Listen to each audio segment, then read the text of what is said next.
Excited ka rin ba sa tuwing makikita mong on the way na ang iyong delivery? Pero paano kung bigla na lang hindi dumating dahil aarborin na lang daw ni Kuya Rider ang items? Nangihingi pa po siya ng pera. Para saan daw yung pera? Gusto niyang bigyan ko po siyang pera para ihatid niya pa rin daw sa akin. At sa ibang pagkakataon, ang ibinok na for delivery, bigla na lang daw sa makabilang bahay. Umabot na ng 6 hours, 8 hours. Hanggang 10 hours, wala na. Ang iba't ibang modus umano sa mga package na hindi na-reach ang kanilang destination, i-deliver ng resibo. September 24 nang mag-book sa isang online delivery service provider ang online seller na si Jarmin mula Binondo, Maynila. Ipapapick up sana niya ang kanyang mga shipment na sapatos na nagkakalaga ng mahigit 70,000 pesos sa isang warehouse sa Parañaque City.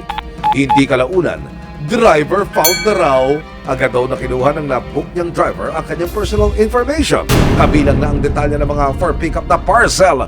Pero ilang saglit pa, laking gulat na lang ni Jarmin nang bigla na raw naging order completed na ang kanyang delivery. Kahit pa, hindi pa naman ito nakararating sa final destination. Paano ko kayo na biktima nitong ganitong klase ng modus po? Nag-book po ako ng truck para i-deliver ang aking mga parcel galing sa aking supplier. And then dapat i-deliver nila sa akin, ngunit hindi po siya dumating. Sa madaling salita, kinuha po nung na-book ko yung mga parcel na dapat para sa akin. Dito na nalaman ni Jarmin na ang kanyang nabook na driver. Kinuha lang pala ang kanyang detalye at informasyon para makapag-book ng panibagong driver at makuha ang kanyang mga paninda. Hinala ni Jarmin. Nag-book siya ng panibago, pero yung drop-off is sa kanya na, hindi sa akin. Paano niyo po posibleng nagawa yun? Meron po siyang account na hindi sa kanya nakapangalan. Maaaring nabili niya o maaaring na-hack or most possibly po nabili. Sa makatwid, parang ninakaw yung identity o yung detalye ng isang tao. Yes po.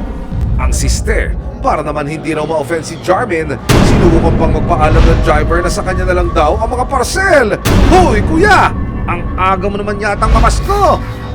Pero wait, there's more. Dahil si Kuya Driver, may last hearing pa. Nangihingi pa po siya ng pera. Para saan daw yung pera? Gusto niyang bigyan ko po siyang pera para ihatid niya pa rin daw sa akin. May nabasa pa ako rito. Ayan, usapan lalaki. Ano ba yung sabihin nun? Usapan lalaki daw, 1.5. Babayaran ko siya, then i-deliver niya. Para ko sa inyo, gaano ho ito naka-apekto sa inyong negosyo po, sa inyong hanap buhay? Malaki po. Since hindi naman po pinupulot ang pera sa negosyo at pinaghihirapan po yan kada sentimo po ng kinikita dyan, pawis at pagod po.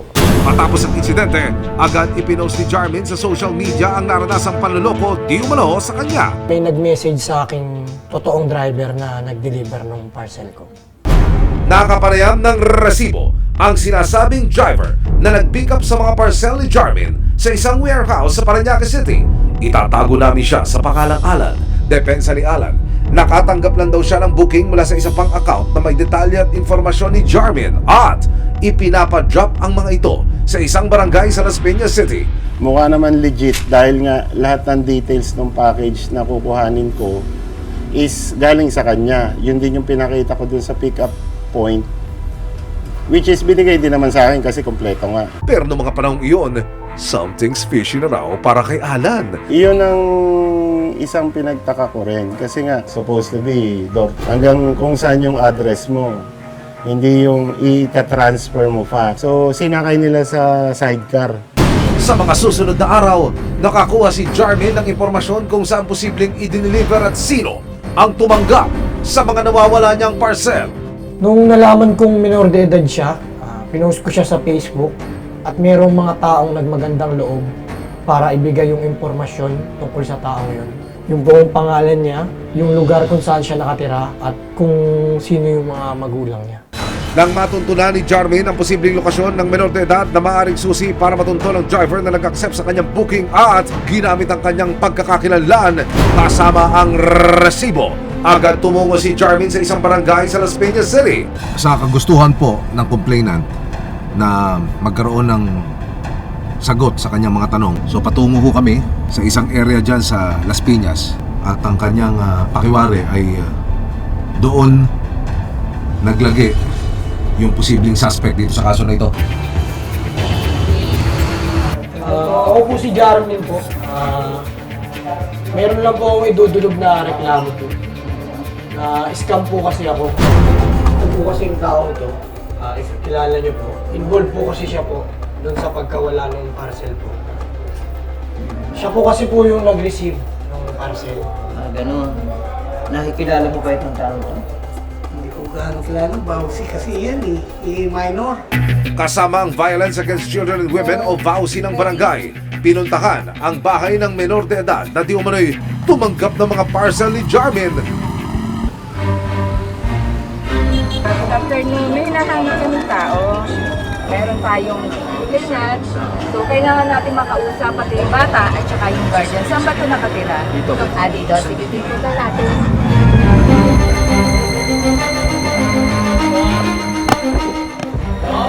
Pwede, inis mo to. Okay. Ito, may ano ka muna, tanungin ka muna uli ni Bossy. Kasi ganito yung tayo. Wala namang ano po. Ano lang nang sa amin, confirmation lang kung dito nakatira. Yun lang po, wala na ibang tanong. Ayon sa nagpakilalang tiyuhin ng menor de edad, 3 araw na raw hindi umuwi ang kanyang pamangkin. Siya po kasi yung picturean na nag-receive po ng parcel. Hindi ko naman po sinasabing siya po yung may kasalanan. Pero siya po yung makakapagbigay linaw kung ano pong nangyari. Nangako naman ng tiyuhin ng bata na makikipag-ugnayan sila sa barangay sa oras na matunton na nila ang pamangkin. Saan kung may problema na kailangan niya panuntan, kahit naman kasi kasalanan yun eh. Hindi pwedeng sa bahala yun dahil baka mamaya may nakakasyado siyang tao na Pagsisiguro ng barangay, tutulungan nila si Jarmin sa pagtunton sa kung sino man ang nasa likod ng pagnanakaw ng kanyang mga parcel. September 24, nagpasya si Jarmin na magpa-blatter sa barangay kung saan daw hinatid ang kanyang mga paninda. Anong natutunan mo leksyon dito na pwede rin i-share mo sa mga kababayan mo? Na maging mapanuri po sa pagtanggap ng ride hailing. Kasi po, minsan po, iba po yung nakapangalan sa kumukuha. Gaya ni Jarmin, na biktima rin daw si Nico ng parehong delivery service provider. August 14 na mag-book ng rider si Nico para ipa-deliver sa kanyang kapatid sa Quezon City ang laptop at ilang gadgets na nagkakalaga ng mahigit 25,000 pesos. Then yung pagdating niya, binuksan ko pa yung bag para pakita sa yung laptop talaga. Kasi kung hindi ko papakita yung item, mamaya balik ka rin niya kung walang laman yung bag. Mula sa kanilang bahay papunta sa drop-off location, aabot lang daw ng wala pang 30 minutos ang biyahe. Pero Nakita ko yung location niya sa delivery app. Nasa may purview, bandang Caloocan. Out of way.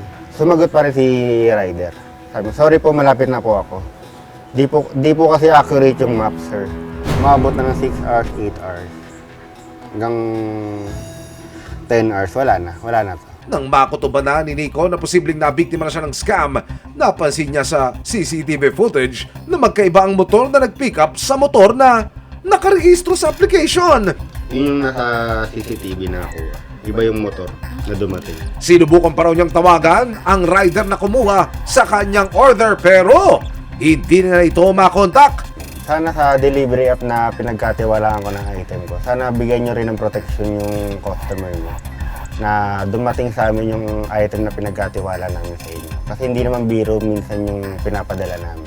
Sa investigasyong ginawa ng resibo kung bakit nga ba tila talamak yung ganitong kaso ng pagkawala ng mga parcel o delivery na hindi po nakakarating sa kanilang destinasyon, natuklasan namin itong mga social media post na ito kung saan talamak ang bentahan ng account ng mga rider ng isang delivery and logistics company na ito. Ngayon, aalamin natin kung may koneksyon nga ba ito o nagagamit nga ba ang ibinebentang account para makapanloko ng mga customer. Para magkalinaw at masagot ang mga tanong na buwabagabag sa mga tulad nila Jarmin at Nico, sinubukan naming kunan ng panig ang sinasabing delivery service provider. Pero hindi sila nagpaunlak ng panayam ayon sa kanila. Prioridad daw nila ang proteksyon ng kanilang mga customer. Dagdag pa nila, patuloy daw nilang papagbutihin ang security features ng kanilang application. Dumulog ang resibo sa Department of Trade and Industry na nangangasiwa sa proteksyon ng consumer rights. Sinuguro nilang iimbestigahan nila ang pangyayari at may karampatang parusa ang kumpanya at partner drivers kung sakaling mapatunayang may mga violation o pagkukulang sa nakatalagang sistema ng delivery service provider. Paalala ng resibo at maging ng mga otoridad, siguraduhin tugma ang mga detalye ng driver o rider na kukuha ng ating mga parcel at maging mapagmatyag sa bawat delivery booking na ating ginagawa.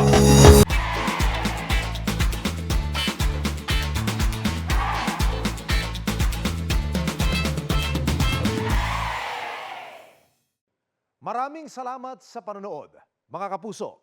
Para masundan ang mga reklamong nasolusyonan ng resibo, mag-subscribe lamang sa GMA Public Affairs YouTube channel